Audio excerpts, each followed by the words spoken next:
Bonsoir et bienvenue dans cette nouvelle édition d'Info Soirée. On y va pour les titres qui font la une de l'actualité. Arrêtée après avoir poussé son mari dans les escaliers, Michelle Ropa s'est confiée à cœur ouvert à nos journalistes.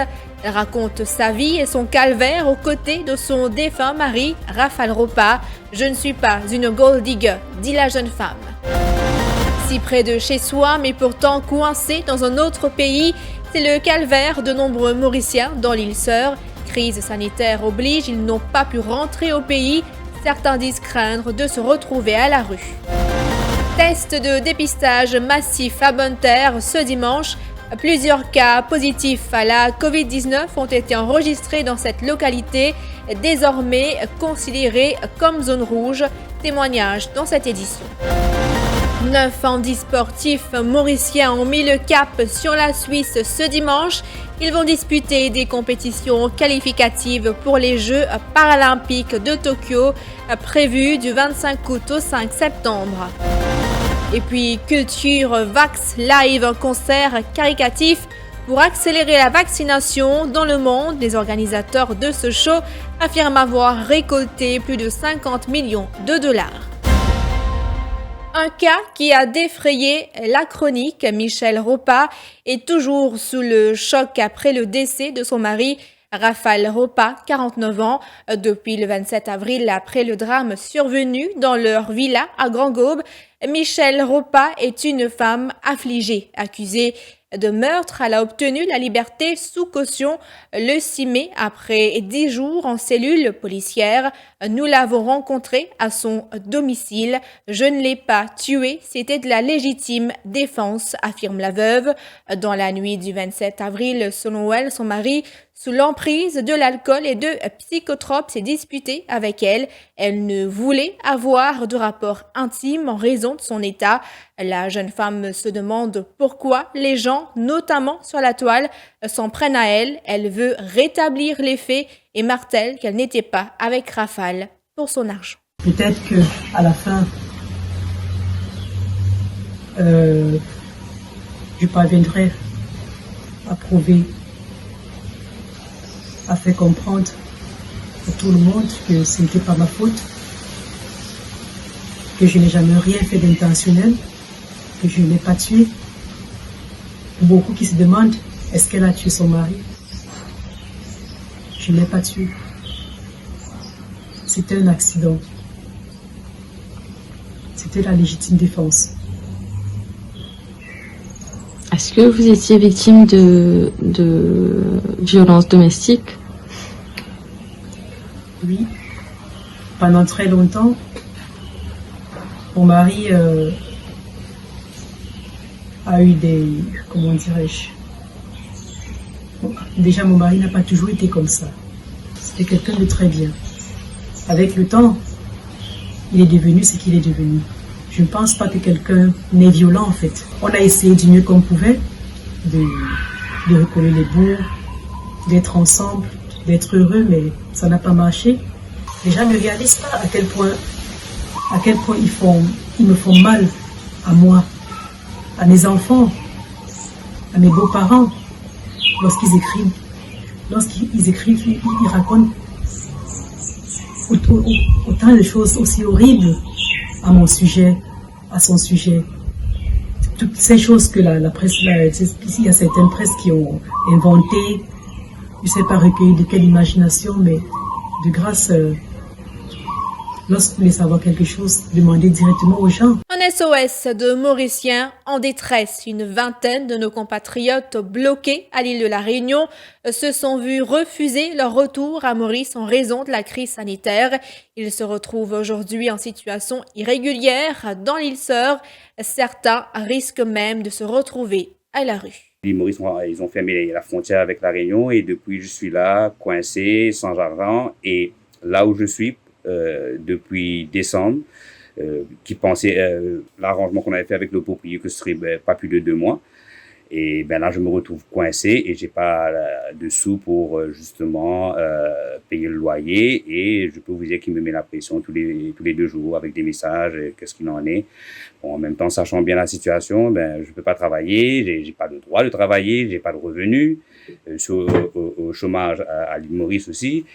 Et c'est catastrophique et psychologiquement surtout. Je me réveille tous les jours avec l'urne de mon frère devant moi et c'est pas évident. J'ai déjà vécu 4 mois quotidiennement aller-retour à l'hôpital, voyant son état détérioré. Maintenant, elle n'est plus là. On n'arrive même plus, ma famille et moi, à faire le deuil, rentrer à Maurice, parce que le gouvernement a décidé de laisser tomber ses citoyens qui sont à La Réunion. Cela ne les concerne pas. C'est comme si indirectement il disait au gouvernement à l'État français, eh ben, c'est à vous de vous occuper des Mauriciens. Et je suis pas venu là en vacances. Moi, ici, depuis le 26 avril, je suis venue à cause de ma grand-mère qui est bien malade. Ici, admise à l'hôpital. Et je me suis posée rester avec lui jusqu'à le 7 juin, mais malheureusement, il est décédé un jour avant moi arriver. Et là, je parti par de l'écho pour faire funérailles, donc pendant l'autorisation un membre de la famille. Et vu qu'il l'année dernière, j'ai perdu ma maman ici à La Réunion même. Maman est venue en vacances et elle est décédée ici même. Et après moi, ma grand-mère pendant personne. Donc, et tout retombe au moins, moi, mon bizarre venu. Et là, elle est décédée. Ce bailleur reprend sur la case. Moi, pendant le logement. Et moi, pendant le moyen pour payer un hôtel pour rester. Là, mon père est un camarade de ma grand-mère et à Saint-Paul. Donc, moi pas très bien accueilli ici et Madame Lendiama carrément quitte sur la case dimanche. Donc, après dimanche, là, moi trouve moi à la rue complètement et moi vraiment pas connu qui pouvait faire. Et il est assez difficile pour moi d'être loin de ma famille, mon mari, mon papa qui est Maurice, qui pas pu faire non pour moi. Et j'espère que je réussirai quelque chose pour moi. Et l'ancien ministre mauricien des Affaires étrangères a commenté les cas des Mauriciens en détresse à l'île de La Réunion. Je fais une cause avec le consul, M. Rawat, et il y a des choses qu'il est capable de faire concernant l'aide qui M. Rawat et que l'association des Mauriciens est capable de donner là-bas, c'est-à-dire en logistique, hébergement.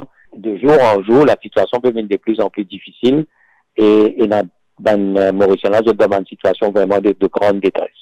Il demande aussi qu'il fait appel le ministère des Affaires étrangères plusieurs fois et que je finis dire comme ça qu'il y a attendre pour trouver une solution. Et moi, ce que je peux dire, c'est que normalement, il y a un comité qui est présidé au niveau du ministère du Tourisme et par le vice-premier ministre. Et nous faisons l'appel au niveau de ce comité-là pour qu'ils considèrent les cas réunionnais comme une urgence.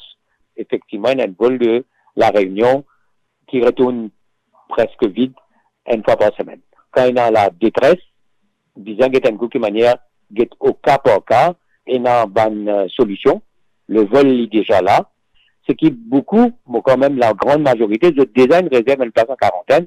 La seule chose, c'est le vol. Donc, il est bien fait de manière qui considère avec l'attention, l'urgence qu'ils ont mérité, et considère vraiment comme un Mauricien bloqué et qui est en détresse à La Réunion. 9 nouveaux cas de Covid-19 détectés ce dimanche. Il s'agit de 8 habitants de Candiable et un habitant de Bonne-Terre. Ils ont tous été détectés suite à l'exercice de contact tracing en cours et sont reliés au cluster de Candiable. Le nombre de cas actifs au niveau local est donc de 74. Le ministère demande également à tout membre du public ayant voyagé dans le van immatriculé 4307 JL 14 de contacter le 8924. Ce van a pour habitude de transporter des passagers au départ de Candiable à Port-Louis et parallèlement, un exercice de dépistage a débuté ce matin dans la région de Bonne-Terre. C'est important parce que, attention, mon positif et mon rapport à ça avec mon van proche. Surtout comme là-bas, on trouve la discipline qui est bien régnée. C'est là une personne qui peut bien guider nous, que tout début, quand aller, etc. Si jamais vraiment un démon est contaminé n'importe où, nous ne connaissons pas que ça capable venir. Parce que nous, tout peut prendre nos précautions. Enfin, moi, je fais moi de mon côté, mais on ne sait jamais pas connaître que ça capable sortir. Mais en même temps, si jamais mot positif, on n'a pas envie de ça le démon encore. Mais autant qu'il me connaît, safety, same first. Prévention, c'est toujours mieux que guérison. Comment on peut provide sa facilité là dans l'endroit et qui est important pour moi, pour moi et pour la famille. Et le ministère du Transport enclenche le protocole défini pour les zones rouges à Bunter et à Candiable. De ce fait, ces deux localités ne seront pas desservies par des autobus, sauf pour les candidats aux examens du SI et du HSI et les surveillants. Seulement les bus ayant le logo Examination Buses pourront s'arrêter dans ces régions. Par ailleurs, certains autobus qui doivent se rendre à une destination précise n'auront d'autre choix que de passer par les zones rouges mais ne s'arrêteront pas. Par exemple, les bus qui sortent de la gare de Vacois pour se rendre à Port-Louis. Ils étaient nombreux à se rendre dans la capitale ce dimanche. Fini les rues tranquilles du temps du confinement. Port-Louis et ses alentours ont été pris d'assaut ce dimanche. Certains ont même négligé les mesures sanitaires aux oubliettes, la distance sociale. Regardez.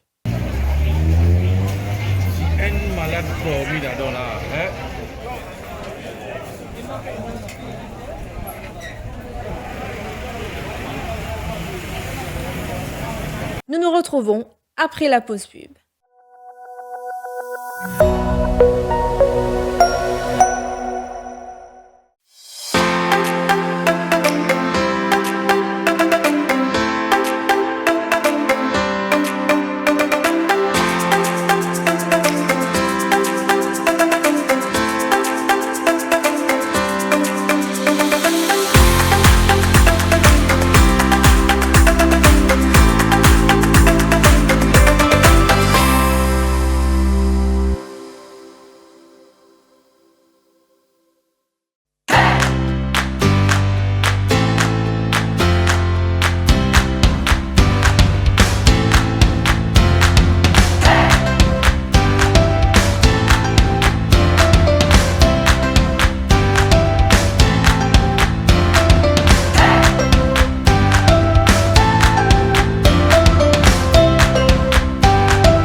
Heartiest wishes from Vadilal on the auspicious occasion of Ramadan.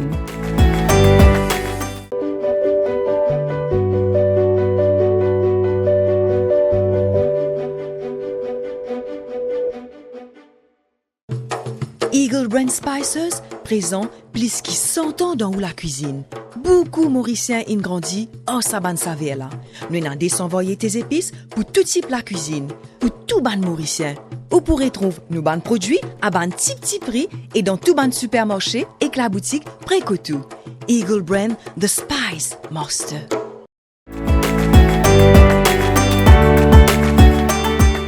Muaz अब सबको रमज़ान मुबारक की नेक ख्वाहिशात पेश करते हैं।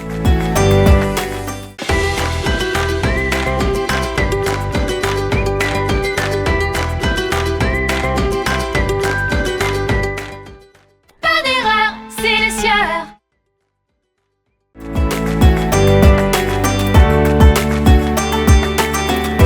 Heartiest wishes from Vadilal on the auspicious occasion of Ramadan.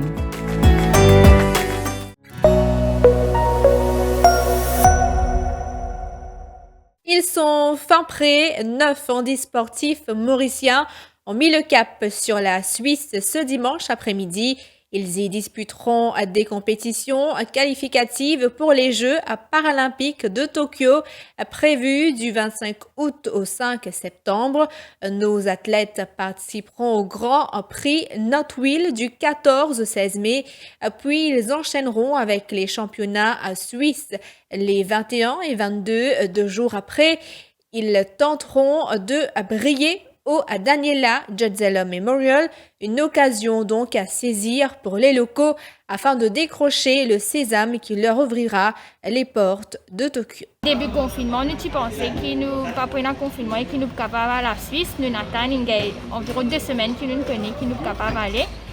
Très contente, mais à la fois stressée parce que nous avons suivi un protocole sanitaire, nous devons concentrer sur nos compétitions, mais nous sommes capables de faire bien ça. C'est quoi l'objectif maintenant? L'objectif, c'est nos qualifications pour Tokyo, qui est en fin août, début septembre. D'accord, mais la préparation s'est bien passée? La préparation s'est bien passée malgré le confinement. Nous continuons de travailler à la maison et à 2 semaines avant le déconfinement, nous avons la vague pour retourner au stade. Donc, nous avons un petit retour, nous réussissons à rattraper. Mais je pense que vu que la piste de Tuile et Auburn, c'est les pistes rapides, donc c'est sûr que nous avons besoin de faire bien et améliorer nos chronos. Je suis confiant, malgré la situation pas facile. Nous répond la piste un peu dans le tout ça. Mais je suis confiant qu'il y a voilà, c'est mon travail pour ça, et pendant des années, et voilà, nous espérons qu'il y ait des résultats là. D'accord, depuis combien de temps tu as visé une qualification pour les Jeux paralympiques? Depuis 2019, en fait depuis avant, mais mon travail au fur et à mesure, année en année, mon vie, et du coup, on allé, on retourné, on amélioré mes performances, mais là c'est juste une question de secondes qui est facilement, des secondes, et je me confirme au cas. Mais comment ça s'est passé la préparation? Préparation, je ne vais pas faire un gros travail qui vient faire parce que la situation c'est pas facile. Mais malgré ça, nous essayons de travailler, nous avons un équipement à la maison, on essaie de compenser ça, manque de piste là, mais je suis confiant de ma tête, je suis confiant qu'ils vont capable de faire. Bon, premièrement, nous sommes contents de perdre parce que un petit peu moins que 2 ans, nous n'avons pas pu faire compétition du tout dans la tête surtout. Et bon, nous restons préparés. Là, ça dépend pour maintenant, nous connaissons la continuité, le niveau nous souhaiter, nous situer. Et nous pensons pour retourner avec une qualification, on espérait. Nous confions là et bon, il y a beaucoup de mesures sanitaires, nous avons très stricts là-bas et quand nous pour aller partout, nous devons faire bien attention. Donc c'est une double responsabilité. Puis attendre nous là-bas et nous devons prendre bien précaution. Et voilà, j'espère nous retourner avec l'honneur. D'accord, mais sinon, Jean-Marie, est-ce qu'il y en a deux athlètes qui déjà pratiquement assurés d'une qualification déjà? Oui, mais nous ne pas reconnaître que ça n'a. Nous ne pas dire nous officiellement que ça n'a. Vous pensez de pas attendre tout en juin pour dire tout le monde pareil. Et nous parlons culture à présent, un concert d'1 heure pour réclamer une vaccination mondiale plus rapide contre le Covid-19. Près de 22 000 personnes, toutes vaccinées, ont pu assister à Vax Live, un show enregistré la semaine dernière et diffusé hier à la télévision américaine et sur YouTube. Ce concert, co-présidé par le prince Harry et son épouse Meghan Markle, a réuni des stars de la pop et du rock comme Jennifer Lopez et Selena Gomez. Des personnalités politiques et religieuses ont aussi envoyé un message vidéo dont Emmanuel Macron. Joe Biden a enregistré un court message vidéo dans lequel il appelle les Américains hésitants à aller recevoir une injection depuis Rome. Le pape François a aussi enregistré un message pour appeler la communauté internationale à suspendre temporairement les droits de propriété intellectuelle sur les vaccins. Fin de cette édition d'Info Soirée. Merci d'avoir été des nôtres. Rendez-vous demain pour une prochaine édition.